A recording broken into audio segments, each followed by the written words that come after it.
కరీంనగర్ పట్టణంలో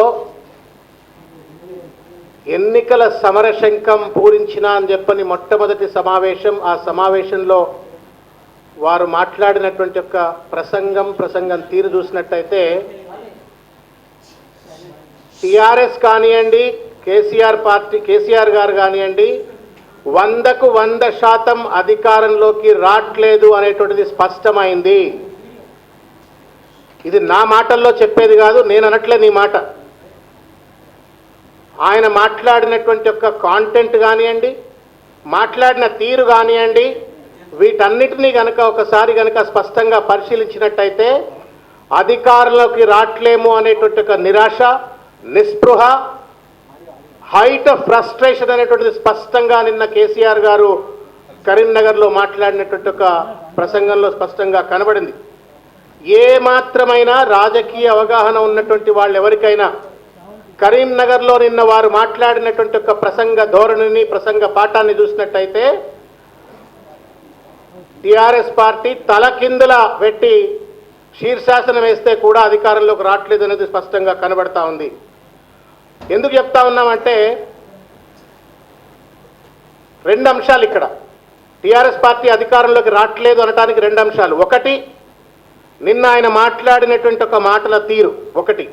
రెండవది, ఎప్పుడైతే ఆయన 2 సీట్లకు తను నామినేషన్ వేశాడో దాంట్లోనే స్పష్టంగా అర్థమైంది అని అంటే పార్లమెంట్ అయితే గెలవచ్చు, అసెంబ్లీ అయినా గెలవచ్చు, అసెంబ్లీ గెలవకపోతే పార్లమెంట్ పోతా, పార్లమెంట్ గెలవకపోతే ఇక్కడ ఉంటా అనేటువంటి మాట చెప్పడంలోనే ఆయన గెలవట్లేడు అనేది స్పష్టంగా కనబడ్డది. కనీసం అసెంబ్లీలో మనకి ఇప్పటికే వార్తలు వస్తూ ఉన్నాయి, గజ్వేల్లో కేసీఆర్ గారు ఓడిపోతున్నారు అనేటువంటి ఒక మాట వస్తున్న నేపథ్యంలో కనీసం పార్లమెంట్లో ఏదైనా ఉండొచ్చు అనేటువంటి ఒక ఆలోచనతోటి 2 నామినేషన్ చేశారు. సో నిన్న మాట్లాడిన తీరు, 2 నామినేషన్ల వైనం, ఈ 2 కూడా కేసీఆర్ గారిని, టీఆర్ఎస్ పార్టీని ఓడగొడుతుంది, అధికారంలోకి రావట్లేదనేది స్పష్టంగా మనకు కనబడదు. ఆ నిరాశ నుంచి వచ్చినటువంటి, ఆ నిస్పృహ నుంచి వచ్చినటువంటి ఒక మాటనే థర్డ్ ఫ్రంట్ అనేటువంటి ఒక విషయాన్ని కూడా స్పష్టం చేయదలుచుకున్నాం. రెండవ విషయం ఏంటంటే ఆ నిస్పృహ నుంచి వచ్చినటువంటిది, ఆ ఫ్రస్ట్రేషన్ నుంచి వచ్చినటువంటిదే సెక్యులర్ పార్టీ నా పాలసీని ప్రకటిస్తున్నా మొట్టమొదటిసారిగా అని చెప్పని కరీంనగర్లో జబ్బలు దర్చుకున్నటువంటి ఒక వైనం కూడా ఆ ఫ్రస్ట్రేషన్కు ప్రతీక అని చెప్పి నేను చెప్పదలుచుకున్నాను. మతతత్వ పార్టీకి నేను మద్దతు ఇవ్వనని గొంతు దించుకోవటంలోనే ఈ రాష్ట్రంలో ఉన్నటువంటి ఒక మైనారిటీలు నా పక్కన లేరు, వాళ్ళను కనీసం మభ్యపెట్టైనా ఓట్లు దండుకోవచ్చు అనేటువంటి ఒక కుటిల ప్రయత్నం చేసిండు నిన్న కేసీఆర్ గారు అనేటువంటి ఒక విషయాన్ని స్పష్టంగా తెలియజేసుకున్నాం. ఇవాళ కేసీఆర్ గారి యొక్క వైఖరి కనుక చూసినట్టయితే గత తెలంగాణ రాష్ట్రం ఏర్పడ్డప్పటి నుంచి మొదలుకుంటే ఇప్పటి వరకు కూడా పడుకున్నా లేచి నిలబడ్డా కానీ కేసీఆర్ గారికి ఒకటే కనబడతా ఉంది. అదేందా అని అంటే మనందరికీ పడుకుంటే లేస్తే ఎదురుగా దేవుడో ఇంకేదో కనబడతారు, కానీ కేసీఆర్ గారికి లేచి నిలబడితే మాకు కనబడది. నిద్రపై లేచి చూస్తే కూడా ముఖ్యమంత్రి కుర్చీ మాత్రం కనబడతా ఉంది. ఆ ముఖ్యమంత్రి కుర్చీ కోసం పునర్నిర్మాణము అనేటువంటి ఒక భ్రాంతి సృష్టించి ప్రజలను మభ్యపెట్టి ఓట్లు దండుకోవాలనే ఒక చిల్లర ప్రయత్నం కేసీఆర్ గారు చేస్తున్నట్టుగా స్పష్టంగా కనబడతా ఉంది. నాకు అర్థం కాని విషయం ఏంటంటే కేసీఆర్ గారి దృష్టిలో తెలంగాణ ప్రజలు సెంటిమెంట్ ఫెలోస్, అమాయకులు అని అనుకుంటున్నారేమో, కానీ ప్రజలు ఏం చెప్పినా నమ్ముతారు అనేటువంటి ఒక అపనమ్మకంతో ఉంటూ మభ్యపెట్టేటువంటి ఒక ప్రయత్నం చేస్తున్నట్టుగా కనబడతా ఉంది. ఒకటే యావంత ఏందనంటే ముఖ్యమంత్రి పదవి, ఇది తప్ప వేరే ఏం కూడా కనబడతలేదు కేసీఆర్ గారికి. దాన్ని పొందడం కోసం ఈరోజు పునర్నిర్మాణం అనేటువంటి ఒక భ్రాంతిని సృష్టించేటువంటి ఒక ప్రయత్నం చేస్తూ ఉన్నారు. ఒక ట్యాగ్ లైన్ దానికి, ఆ ట్యాగ్ లైన్ ఏందా అంటే మన రాష్ట్రం, మన పార్టీ, మన ప్రభుత్వం అని చెప్పని అంటుంటారు. కానీ ప్రజలకు కనబడేది ఏందా అని అంటే నా పదవి, నా పాలన, నా కుటుంబం అనేటువంటి ఒక ట్యాగ్ లైన్ మాత్రం స్పష్టంగా కనబడతా ఉంది. మన రాష్ట్రం అంటే, మన పార్టీ అంటే, మన ప్రభుత్వం అని అంటే నా పదవి, నా పాలన, నా కుటుంబం, ఇది ప్రజలందరూ కూడా అర్థం చేసుకున్న విషయాన్ని కేసీఆర్ గారికి మాత్రం అర్థం కావట్లేదు. అది ప్రజలకు అర్థమైందని చెప్పని ఫ్రస్ట్రేషన్తో ఈ రకంగా మాట్లాడుతున్నారో కూడా తెలియనటువంటి ఒక విషయం. ఇంకొకటి, పునర్నిర్మాణం అనేటువంటిది పదవి నిర్మాణం కోసమా అర్థం కూడా ఆ పదాన్ని పట్టుకొచ్చిందేమనేటువంటి విషయం కూడా అర్థం కావట్లేదు. కేసీఆర్ గారిని సూటిగా ఒక ప్రశ్న అడుగుతా ఉన్నాం మేము. పునర్నిర్మాణం కోసం పదవి కావాలంటున్నారా, పదవి కోసం పునర్నిర్మాణం అనేటువంటి ఒక పదాన్ని ముందుకు పట్టుకొచ్చిందా కేసీఆర్ గారు సమాధానం చెప్పాలని చెప్పని కూడా అంటా ఉన్నాం. నిన్న మాట్లాడతారు మీరు, మాది 3వ దారి అని చెప్పని మీరు పేపర్లలో వచ్చే విధంగా పెద్దగా మాట్లాడారు, థర్డ్ ఫ్రంట్ అని చెప్పని. కేసీఆర్ గారు ప్రజలకు తెలుసో తెలీదో కానీ నాకు మాత్రం తెలుసు కదా. ఢిల్లీలో ఉన్నటువంటి ఏ రాజకీయ పార్టీ కూడా ఇవాళ కేసీఆర్ గారిని నమ్మేందుకు సిద్ధంగా లేదు. అది మీరు ఆచరించినటువంటి ఒక వ్యవహార శైలి, మీ మాటల తీరు, వీటన్నిటికి కూడా ఎవరు కూడా విశ్వసనీయత లేనటువంటి ఒక నాయకుడిగా కేసీఆర్ గారిని ఈరోజు not only the people of Telangana but also ఢిల్లీలో ఉన్నటువంటి ఒక కేంద్ర స్థాయిలో ఉన్న ఏ రాజకీయ పార్టీ కూడా పూర్తి స్థాయిలో నమ్మకానికి సిద్ధంగా లేదన్నటువంటి విషయాన్ని కేసీఆర్ గారు తెలుసుకోవాలని చెప్పని తెలియజేస్తా ఉన్నాం. ఈరోజు ఏమన్నారు, ఎందుకు విశ్వసనీయత లేదు? మొదటి నుంచి కూడా అబద్ధాల పునాదుల మీద మీరు మీ కార్యకలాపాలన్నీ కూడా కొనసాగించారు. ఏమన్నారు మొదట్లో? హమ్ సిర్ఫ్ మియా బీబీ అన్నారు. సరే మంచిగానే హమ్ సిర్ఫ్ మియా బీబీ అన్నారు. ఇవాళ ఏంది? आज का हालत टीआरएस पार्टी का हालत क्या है అంటే బేటీ బేటా దామాద్ కా హాలతే పూరా. మియా బీబీ అన్నటువంటి ఒక మీరు ఇవాళ బేటీ బేటా దామాద్ కా పార్టీగా మార్చేసి దాన్ని పూర్తిగా ఖాందాన్ పార్టీగా మార్చేసిండ్రు. ఇది తెలంగాణ ప్రజలకు తెలుసు, అదేవిధంగా కేంద్రంలో ఉన్నటువంటి ఒక జాతీయ స్థాయిలో ఉన్న అన్ని రాజకీయ పార్టీలకు కూడా తెలుసు. కాబట్టి మీది మూడో దారి కాదు, గోదారి అవుతుందనే విషయాన్ని కేసీఆర్ గారు తెలుసుకోవాలని చెప్పని తెలియజేస్తా ఉన్నాం. రెండో విషయం, ఓడమల్లయ్య బోడమల్లయ్య సామెత. ఓడను ఉన్నంతసేపేమో ఓడమల్లయ్య, ఓడ దిగినాక బోడమల్లయ్య. తెలంగాణ ఉద్యమంలో దళితులు కలిసి రావాలని చెప్పని, నీకు పట్టం కట్టాలని చెప్పనేమో దళిత ముఖ్యమంత్రి కావాలా అని చెప్పని ముఖ్యమంత్రిని చేస్తా అని చెప్పని మాట్లాడినరు. తలలు నరుక్కుంటా నేను అవసరమైతే అనేటువంటి ఒక రీతిలో కూడా కేసీఆర్ గారు గతంలో మాట్లాడినరు. ఇవాళ కాపలా కుక్కగా ఉంటాను నేను కానీ దళితుని ముఖ్యమంత్రి చేస్తా అన్నటువంటి ఒక కేసీఆర్ గారు ఇవాళ దళిత ముఖ్యమంత్రి ఊసేత్తట్లేడు. అంటే దళితుడి పట్ల నీకున్నటువంటి ఒక చులకన భావం ఏంటిది? లేదు, పచ్చి అబద్ధాలతో దళితులను మోసం చేసి ఓట్లు దండుకోవాలని ప్రయత్నం చేసి దాని విషయాన్ని కూడా కేసీఆర్ గారిని మేము అడుగుతా ఉన్నాం. చెప్పండి, మీకు చులకన భావమైన ఉండాలా, లేదంటే దళితులకు ఉన్నటువంటి ఒక సామర్థ్యం పట్లనైనా మీకు నమ్మకం లేకుండా ఉండాలా, లేదు మోసం చేసి వాళ్ళ ఓట్లు దండుకోవాలని కుట్రపూరిత ప్రయత్నమైనా చేసి ఉండాలా? ఈ రకంగా విశ్వసనీయత లేని నాయకుడు మూడో ఫ్రంట్ కడతాడంటే కేంద్రంలో ఉన్నటువంటి ఒక జాతీయ పార్టీలు ఎవరు కూడా నమ్మే పరిస్థితిలో లేరనే విషయాన్ని మేము తెలియజేస్తా ఉన్నాం. ఇంకో విషయానికి వచ్చినట్టయితే ప్రధానంగా నిన్న మాట్లాడుతూ 12% రిజర్వేషన్ తల నరుక్కోనైనా మళ్ళా తలకాయ ఎన్నిసార్లు నరుక్కుంటాడో కేసీఆర్ అర్థం కాదు. నాకు అనుకుంటా ప్రతిసారి నోరు తెరిచిన ప్రతిసారి తలకాయ నరుక్కుంటా అంటాడు. నరుక్కుంటా పోతే తలకాయ మొలుస్తుంది కదా, ఏమైనా చెట్టు కాదు, లేకపోతే అదేదైనా విత్తనం కాదు. ఒకసారి నరుక్కుంటా, 2 సార్లు నరుక్కుంటా, 100 సార్లు నరుక్కుంటా. ప్రతి వాగ్దానం కూడా దళితుడికి ముఖ్యమంత్రి చేస్తా అన్నట్టుగానే ప్రతి వాగ్దానం చేస్తా ఉన్నాడు. సూటిగా అడుగుతా ఉన్నాం కేసీఆర్ గారిని, వాళ్ళ 12% రిజర్వేషన్ మీరు దళితులకి ముస్లింలకు ఇస్తా అని చెప్పని మాట్లాడినరు. ఏ రకంగా ఇస్తారు మీరు? నిజంగానే కనుక మీకు ఆ కమిట్మెంట్ ఉన్నట్టయితే, ముస్లింల అభ్యున్నతి పట్ల నిజంగానే మీకు గౌరవం ఉన్నట్టయితే, మైనారిటీకి ఇచ్చినటువంటి ఒక పాత బస్తీ సీట్లను పక్క పెడితే ఒక్కటే ఒక సీటు మీరు బోధనలో ఇచ్చినారు. నిజంగానే మీకు ముస్లింల పట్ల అంత ప్రేమ ఉన్నట్టయితే మహబూబ్ నగర్లో ఎందుకో ఇబ్రాహీంను మూల కుసబెట్టినావు? బిడ్డడు పాపం 2 సార్లు ఉద్యమం తీవ్రంగా స్థాయిలో నడుస్తున్నప్పుడు 2 సార్లు పోటీ చేసి కోట్ల రూపాయలు ఖర్చు పెట్టుకున్నటువంటి ఒక ఇబ్రాహీంనేమో గెలిచే పరిస్థితి ఏర్పడుతుంది అనుకున్న సమయంలో పక్కకు పెడతావు. అంటే ముస్లింల పట్ల, ముస్లింలు త్యాగనిరతో నీతో పోరాటం చేసి నీతో పక్కన నిలబడ్డటువంటి వాళ్ళ పట్ల నీకున్న ప్రేమ ఎంత అని స్పష్టంగా కనబడతా ఉంది. If you are really committed for 12%, మేము అడుగుతా ఉన్నాం, కనీసం 2% ముస్లింలకు ఎంఏ టికెట్ ఇచ్చావా? ఇవ్వలేదే. 2% కూడా ఎమ్మెల్యే టికెట్లు ఇవ్వనట్టుంటే నువ్వు 12% రిజర్వేషన్లు, దానికోసం నేను తల నరుక్కుంటా అంటే దళితుడిని ముఖ్యమంత్రి చేస్తా అన్నటువంటి ఒక మాట ఎట్లయితే ఉందో అది కూడా అట్లనే ఉందనేటువంటి విషయాన్ని కేసీఆర్ గారు గుర్తుపెట్టుకోవాలని చెప్పారంటా ఉన్నాం. ఏ ప్రాతిపదిక మీరు ఇస్తారు కేసీఆర్ గారు? మీరు చెప్పండి, జర లెక్క చెప్పండి, మాకు ఈ హిసాబ్ చెప్పండి. సుప్రీంకోర్టు కానివ్వండి, హైకోర్టు కానీ స్పష్టంగా చెప్పింది. ఇదే కాంగ్రెస్ పార్టీ 5% రిజర్వేషన్లు ముస్లింలకు పెంచినప్పుడు సుప్రీంకోర్టు తర్వాత హైకోర్టు రెండు కూడా చెప్పింది యూ కెనాట్ క్రాస్ 50% అని చెప్పానంటే కాంగ్రెస్ పార్టీ 4% కుదించుకొని సుప్రీంకోర్టులో కేసు పెండింగ్ పెడితే ఇప్పటికి కూడా కేసు పెండింగ్లో ఉంది. మరి ఎవరికి దక్కిస్తావు నువ్వు? ఎవరికి దక్కిస్తావు? బీసీలకు దక్కిస్తావా? ఎస్సీలకు దక్కిస్తావా? ఎస్టీలకు దక్కిస్తావా? 12% ఏ ప్రాతిపదిక మీద మీరు ముస్లింలకు ఇస్తారు? ఈ మాట ఎందుకు చెప్పాల్సి వస్తుంది బార్ అంటే దళితుడిని ముఖ్యమంత్రి చేస్తా అని చెప్పని ఈరోజు ఆ ఊసెత్తకుండా 12% ముస్లింలకు మీరు రిజర్వేషన్ ఇస్తా అని చెప్పని మధ్యపెట్టి ఓట్లు దండుకోవటం కూడా ఇవన్నీ కూడా ఒక విశ్వసనీయత లేనటువంటి ఆచరణకు సాధ్యం కానటువంటి ఒక మాటలు చెప్పి ఓట్లు దండుకోవాలని చిల్లర ప్రయత్నం కేసీఆర్ గారు ఈరోజు చేస్తూ ఉన్నారు. దాన్ని ఎక్స్పోజ్ చేయడం కోసం మాత్రం ఈ రకంగా మాట్లాడడం జరుగుతూ ఉంది. ఇంకో మాట మాట్లాడింది కేసీఆర్ గారు, నవ్వాలనా ఏడవాలనా అర్థం కాదు, మాది సెక్యులర్ పార్టీ అని చెప్పని మాట్లాడతాడు. లిస్ట్ అనౌన్స్ చేసే 2 రోజుల ముందు వరకు మరి మీకు దమ్ముంటే మీ ఇంటి ల్యాండ్ లైన్ నెంబర్ కానీ లేకపోతే మీ చుట్టూ ఉన్న వాళ్ళ టెలిఫోన్ నెంబర్లు కానీ మరి లిస్టులు బయట పెడదామా? ఎన్నిసార్లు కిషన్ రెడ్డితో మాట్లాడినరు, ఎన్నిసార్లు ఆర్ఎస్ఎస్ నాయకులతో మాట్లాడినరు, ఎన్నిసార్లు వెంకయ్య నాయుడుతో మాట్లాడినరు. భారతీయ జనతా పార్టీతో నాకు ఎట్టి పరిస్థితుల్లో ఏదైనా ఒక సయోధ్య జరగాల, మేము ఒప్పందం జరగాల అని చెప్పని ప్రయత్నం చేసింది వాస్తవం కాదా కేసీఆర్ గారు అని చెప్పని అంటా ఉన్నాం. అంటే ఒప్పందం కలగకపోతేనేమో మేము సెక్యులర్ పార్టీ, ఒప్పందం అయితేనేమో మాది మతతత్వ పార్టీ అనేటువంటి రీతిలో మోడీతో చెతగట్టాలని ప్రయత్నం చేసిండ్రు. ప్రజలు ఈ రకమైనటువంటి యొక్క చిల్లర రాజకీయాలను తెలంగాణ ప్రజలు నమ్మటానికి సిద్ధంగా లేరనే విషయాన్ని కేసీఆర్ గారు గుర్తుపెట్టుకోవాలా. ముస్లిం సోదరులు ఎవరు మర్చిపోలా, తెలంగాణ సమాజం ఏం మర్చిపోలా, మీడియా సోదరులు జర్నలిస్టులు కూడా ఎవరు బహుశా మర్చుండరు. 2009లో ఎన్నికలు కాగానే లుధియానాకి వెళ్ళిపోయి భారతీయ జనతా పార్టీ వేదికనెక్కి ప్రసంగించినటువంటి ఒక మీరు నాకు 100% 2014 ఎన్నికలు జరిగిన తర్వాత కేంద్రంలో ఒకవేళ ఎవరు వస్తారో తెలియదు కానీ మళ్ళా కూడా పోయి మళ్ళా మోడీ సంఖ్య ఎక్కేటువంటి ఒక పరిస్థితి ఈరోజు స్పష్టంగా ఉంటుంది. ఇది ప్రజలకు తెలుసు, నమ్మే పరిస్థితిలో లేరు. విశ్వాసానికి, విశ్వసనీయతకు, విశ్వాసఘాతుకానికి జరుగుతున్నటువంటి ఒక యుద్ధం ఇది. మోస్ట్ క్రెడిబిలిటీ పోయినటువంటి ఒక నాయకుడు యొక్క కేసీఆర్ గారు మాట్లాడుతూ ఉన్నారు. ఈ మాటల వల్ల ప్రజలు నమ్మేటువంటి ఒక పరిస్థితిలో లేరనే విషయాన్ని కేసీఆర్ గారు గుర్తుపెట్టుకోవాలి. ఇంకొక విషయం, మేనిఫెస్టో గురించి నేను బహుశా వచ్చే 15 రోజుల్లో ప్రతిరోజు మాట్లాడతాం. ఒక్కొక్క అంశాన్ని మేము ప్రశ్నించదలుచుకున్నాం.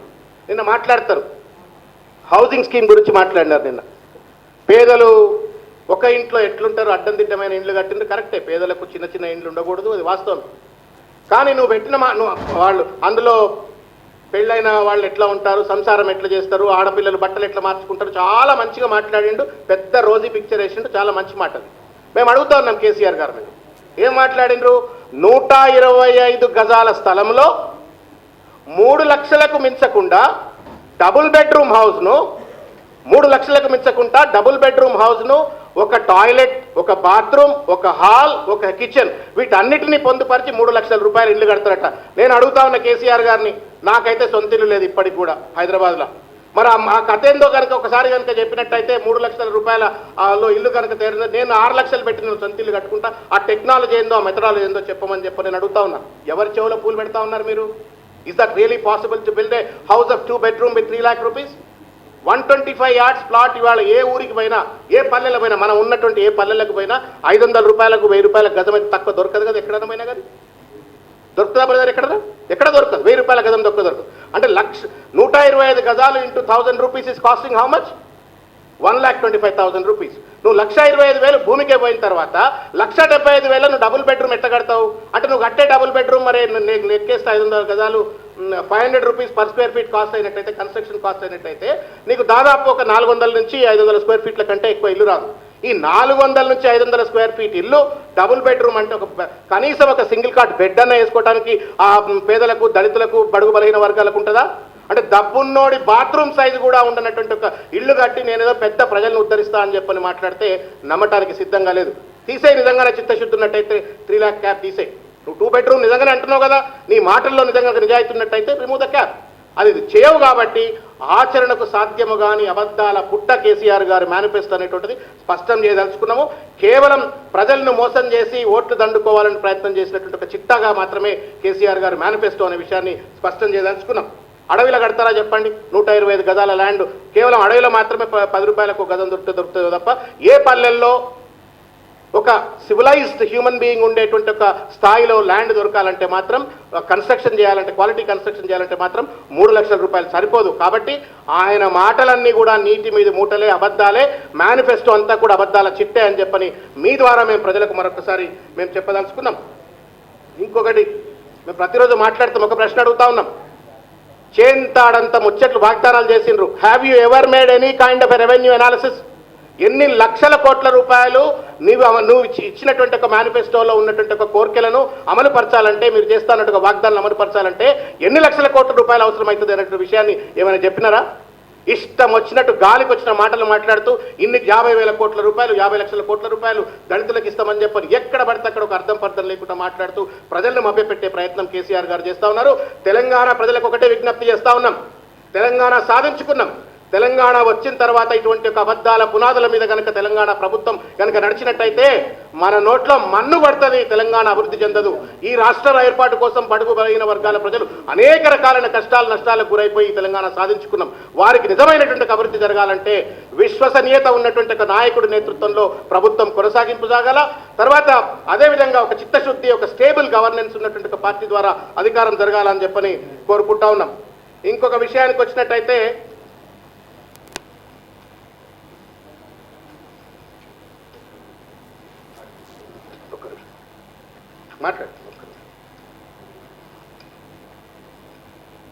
మొన్న మాట్లాడారు ఈ మాట పెద్దలు జయరాం రమేష్ గారి గురించి ఒక మాట మాట్లాడారు. నేను ఎందుకు స్పెసిఫిక్గా though it was spoken day before yesterday వాళ్ళు మాట్లాడాలనుకుంటున్నంటే రెండు కారణాలు. ఒకటి, బహుశా దేశంలో అత్యుత్తమమైనటువంటి ఒక మేధావులలో తక్కువ మంది మేధావులలో ఒకడు జయరాం రమేష్ గారు. రెండవది, నేను ఢిల్లీలో 22 రోజులు ఉన్నాను. తెలంగాణపై బిల్లు జరుగుతున్నటువంటి ఒక ప్రక్రియలో రాజ్యసభలో పార్లమెంట్లో బిల్లు జరుగుతున్నప్పుడు చాలా స్పష్టంగా జరుగుతున్న ప్రతి పరిణామాన్ని చూశాను. రాజ్యసభలో జయరాం రమేష్ గారు కాలుగారిన పిల్లి లెక్క ఒక పోల్ నుంచి ఒక పోస్ట్ దగ్గరికి అన్నట్టుగా అటు డిప్యూటీ స్పీకర్ దగ్గరికి, వెంకయ్యనాయుడు దగ్గరికి, కమ్యూనిస్ట్ నాయకుల దగ్గరికి, ఈ నాయకుడి దగ్గరికి, ఆ నాయకుడి దగ్గరికి తిరిగి రాజ్యసభలో బిల్లు పాస్ అయ్యేందుకోసం ఆయన పడ్డ తపన బాధ చూసినట్టయితే తప్పనిసరిగా తెలంగాణ సమాజం ఆయనకు పూర్తి స్థాయిలో కృతజ్ఞత తెలపాలి. ఏం మాట్లాడుతూ ఉన్నారు కేసీఆర్ గారు నిన్న? సర్పంచ్ గెలవలేనివాడు రాజకీయాలు మాట్లాడతావా అని చెప్పని మాట్లాడుతూ ఉన్నారు. మేము స్పష్టంగా అడుగుతా ఉన్నాం కేసీఆర్ గారిని, సర్పంచ్ గెలవడానికి రాజకీయాలు మాట్లాడడానికి ఏమైనా లింక్ ఉందా? ఒకవేళ నిజంగానే లింక్ ఉన్నట్టు మీరు అనుకున్నట్టయితే ఊళ్ళో రచ్చబండ మీద కూర్చున్నటువంటి ఒక పేదోడు కూడా రాజకీయాలు మాట్లాడటానికి అనర్హుడు. కానీ వాస్తవానికి రాష్ట్రంలో కాదు, దేశంలో కాదు, రచ్చబండ మీదనే నిజమైన రాజకీయాలు నడుస్తాయి. సర్పంచ్గా గెలవటం అనేటువంటిది అర్హత కాదు. రాజకీయాలు మాట్లాడటానికి నీతి కావాలా, నిజాయితీ కావాలా, విఘ్నత కావాలా. అది ఉంది కాబట్టి జయరాం రమేష్ గారు రాజకీయాలు మాట్లాడుతూ ఉన్నారు. అది లేదు కాబట్టి మీరు ఈరోజు మాట్లాడేటువంటి వాళ్ళని మీరు ఈరోజు తప్పుపట్టే ప్రయత్నం చేస్తుందని చెప్పని అడుగుతా ఉన్నాం మేము. అంత పెద్ద మేధావి రాజకీయాల గురించి మాట్లాడితే నోరు మూసుకోమనను. ఇక్కడ రెండు స్పష్టంగా కనబడతా ఉంది. అంటే మేధావులు ఎవడో రాజకీయాలు మాట్లాడొద్దా? ఒకవేళ అదే నిజమైనట్టయితే తెలంగాణ జాయింట్ యాక్షన్ కమిటీకి నేతృత్వం వహిస్తున్న అది వార్డు మెంబర్ కూడా గెలవలేదు ఇంతవరకు జీవితంలో. మొత్తం దేశ రాజకీయాలను శాసించే విధంగా, తెలంగాణ రాజకీయాలను శాసించే విధంగా ఒక పెద్ద ప్రజా ఉద్యమానికి నాయకత్వం వహించిండు. Then he doesn't fit to be a leader. He should not talk about any politics. ఒకవేళ నీ ఫిలాసఫీ, నీ సూత్రమే కనుక రైట్ అయినట్టయితే అని చెప్పని అడుగుతా ఉన్నాం. నిజంగా అంటే మేధావుల పట్ల నీకున్న గౌరవం ఇదే అయినట్టయితే ఈ మధ్యకాలంలో చేసింది కదా, తమాషా చేసినావు. మేనిఫెస్టో పట్టుకుపోయి పాపం వాళ్ళు ఎడిటర్లందరినీ కూర్చోబెట్టి, గంటా చక్రపాణి గారిని, హరగోపాల్ గారిని, తర్వాత మిగతా వాళ్ళందరినీ కూర్చోబెట్టి వాళ్ళ ఇళ్లకు పోయి పాపం వాళ్ళని ఇబ్బంది పెట్టి నేనేదో వాళ్ళు చెప్పింది నేను ఇంటా అనేటువంటి ఒక భ్రాంతి సృష్టించి ప్రజల దగ్గర ఓట్లు దండుకునే ప్రయత్నంలో భాగంగా, ఒక క్యామఫ్లేజ్ సృష్టించే ప్రయత్నంలో భాగంగా మాట్లాడినావు. అంటే అది కూడా అభూత కల్పనేనా? వాళ్ళతో కూడా రాజకీయాలు మాట్లాడుతుందికే పోయినావు కదా, మేనిఫెస్టో మాట్లాడుతుందికే పోయినావు కదా. అంటే అది కూడా మోసమేనా కేసీఆర్ గారు అని చెప్పని మేము అడుగుతా ఉన్నాం. ఈరోజు నీ చుట్టి వాళ్ళ నువ్వు రాసిన మేనిఫెస్టోను గోయల్ గారు ఐఏఎస్ ఆఫీసర్ ఉన్నారు, రామలక్ష్మణ్ గారు ఉన్నారు, తర్వాత రమణాచారి గారు, ఇటువంటి ఐఏఎస్ ఆఫీసర్లందరినీ చుట్టు పెట్టుకొని మేనిఫెస్టో తమాషా నడిపించినావు. మరి అది కూడా తమాషేనా? వాళ్ళ మేధావులు మరి వాళ్ళు కూడా రాజకీయాలు మాట్లాడుతున్నట్టు కదా. వాళ్ళు మాట్లాడితే ఒక న్యాయం. జయరాం రమేష్ తెలంగాణ కోసం ఆ తీరుగా రాజ్యసభలో కష్టపడ్డటువంటి ఒక బిడ్డ మాట్లాడితేనేమో నోరు మూసుకో అని చెప్పని ఇంగితం లెక్క మాట్లాడుతూ ఉండవు. నీ ముఖ్యమంత్రి పదవి రావాలా, కాంగ్రెస్ ప్రభుత్వం, కాంగ్రెస్ పార్టీ నాకు ముఖ్యమంత్రి పదవి ఇవ్వాలా అని చెప్పని పైరవి చేసుకోవటానికో లేకపోతే ఆయన బతిమాల కోర్టు కనుకో జయరాం రమేష్ గారు ఉపయోగపడతారు. కానీ నువ్వు తప్పు అని చెప్పని కేసీఆర్ గారిని ఒక తప్పుడు మాట మాట్లాడితే, ఒకవేళ వారిని ఉద్దేశించి నువ్వు తప్పు మాట్లాడుతున్నావు అంటే మాత్రం నోరు మూసుకో, నువ్వు సర్పంచ్గా కూడా గెలవలేదని చెప్పని మాట్లాడుతాను. ఇది అహంకారానికి నిదర్శనం కాదా కేసీఆర్ గారు అని చెప్పని నేను ప్రశ్నిస్తా ఉన్నాం. ఇది ఇంకొక విషయం, తెలంగాణ సమాజానికి కృతజ్ఞత ఎక్కువ. నేను అందుకే ఈ మాట మాట్లాడుతున్నాను. Personally I was touched the way Jayaram Ramesh has gone around the entire Rajya Sabha on the day of the introduction of the bill in the Rajya Sabha. అంత కష్టపడ్డటువంటి నోరు మూసుకో అని చెప్పని ఇట్లా మాట్లాడితే అది చిల్లరతనానికి, నీతి లేనితనానికి, లేకపోతే అహంకారానికి ప్రతీక అవుతుందనే విషయాన్ని కేసీఆర్ గారు గుర్తుపెట్టుకోవాలని చెప్పని తెలియజేస్తా ఉన్నాం. ఆయనేమో కాలుగాలిన పిల్లి లెక్క రాజ్యసభ అంతా తిరుగుతుంటే తమరేమో గ్యాలరీలో కూర్చొని తమాషా చూసిండ్రు. You are not part of the war. యుద్ధ రంగంలో ఉండి ఆయన బిల్లును గెలిపించిండు.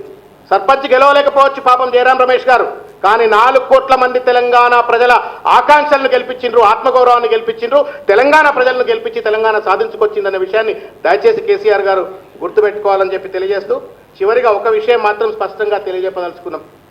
ఇవాళ విశ్వసనీయతకు, విశ్వాసఘాతుకానికి మధ్యన జరుగుతున్నటువంటి ఒక పోరాటమే ఈ ఎన్నికలు. తెలంగాణ ప్రజలను ఒకటే అడుగుతా ఉన్నాం, मियाँ बीवी, सिर्फ हम मियाँ बीवी నుంచి మొదలుకుంటే आज जो खानदान पार्टी बन गया, बेटी बेटा दामाद का खानदान पार्टी जो बन गया, అది ఆయన విశ్వసనీయతకు నిదర్శనం. దళిత ముఖ్యమంత్రిని చేస్తా అని చెప్పని 4 కోట్ల మంది ప్రజల ముందు మెడనరుక్కుంటా దళిత ముఖ్యమంత్రి చేస్తా అని చెప్పని ఈరోజు దళితుని తూలన చేసే విధంగా, చులకన చేసే విధంగా వ్యవహరిస్తున్న కేసీఆర్ గారి యొక్క విశ్వసనీయతకు అది నిదర్శనము. బీసీ ఎస్సీ ఎస్టీ వర్గాల యొక్క పోరాటంతో తెలంగాణ సాధించుకుంటే ఇవాళ వాళ్లకు టికెట్లు ఇవ్వకుండా డబ్బులున్నటువంటి ఒక మూటలున్నటువంటి ముఠాగోపాల్లో లేకపోతే సంచులున్నటువంటి ఒక పైరవికారులకు కోట్లు రియల్ ఎస్టేట్ దందాగాళ్లకు టికెట్లు ఇచ్చినటువంటి ఒక కేసీఆర్ గారి విశ్వసనీయత అది అనే విషయాన్ని తెలంగాణ సమాజం గుర్తిస్తూ ఉంది. కాబట్టి ఈ విశ్వసనీయత విశ్వాసఘాతకానికి జరిగేటువంటి ఈ పోరాటంలో దయచేసి శరీరాన్ని రెండు ముక్కలు చేసుకొని ఒక ముక్క తగలబడుతున్నా సరే నేను తెలంగాణ ఇస్తా అన్నటువంటి ఒక తల్లి సోనియా గాంధీ, ఆ తల్లికి కృతజ్ఞత చెప్పే విధంగా రాహుల్ గాంధీ గారి యొక్క స్ఫూర్తితో తెలంగాణను అద్భుతమైనటువంటి ఒక తెలంగాణగా తీర్చిదిద్దుకునేటువంటి అవకాశం ఉంది. కాబట్టి కాంగ్రెస్ పార్టీని గెలిపించాలని చెప్పని కోరుకుంటూ తప్పుడు మేనిఫెస్టోలు, ఆచరణకు సాధ్యము కాని అబద్ధాల పుట్టలాంటి మేనిఫెస్టోలను వాగ్దానాలను నమ్మకూడదని చెప్పని మరొకసారి ప్రజలకు విజ్ఞప్తి చేస్తూ నాకు ఈ అవకాశం ఇచ్చినట్టు మీకు హృదయపూర్వకంగా కృతజ్ఞతలు తెలియజేస్తా ఉన్నాం.